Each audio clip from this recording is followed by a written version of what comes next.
Unboxing the term, typecasting, a guide to understanding its meaning.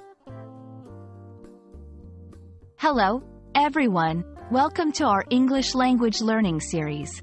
Today, we're going to explore a fascinating term you might have heard in different contexts: typecasting. Understanding such terms not only enriches your vocabulary but also gives you a deeper insight into cultural nuances. So, let's dive into the world of typecasting and uncover its meaning and usage.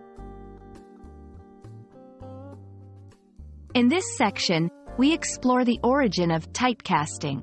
This term has its roots in the world of theater and film. Originally, it referred to the practice of casting actors in roles for which they were best known or most suited based on their previous performances. For example, an actor known for comedic roles being continually cast in similar roles. It's like creating a mold that fits only one shape. Here, we'll see how the concept of typecasting extends beyond performing arts.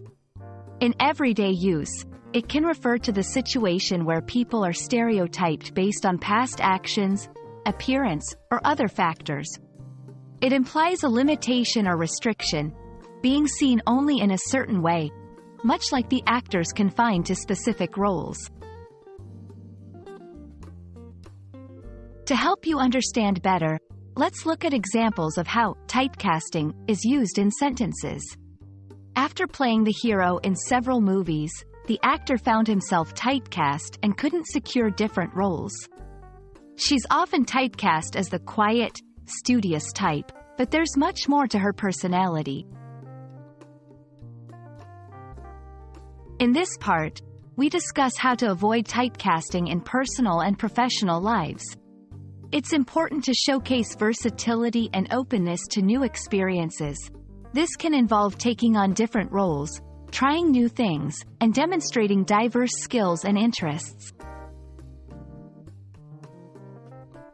And that's a wrap on typecasting. I hope this video helps you understand this term's meaning and usage in English. Remember, language is a window to culture, and every new term you learn opens this window a bit wider. If you found this video helpful, please like and subscribe for more such content. Happy learning, and see you in the next video.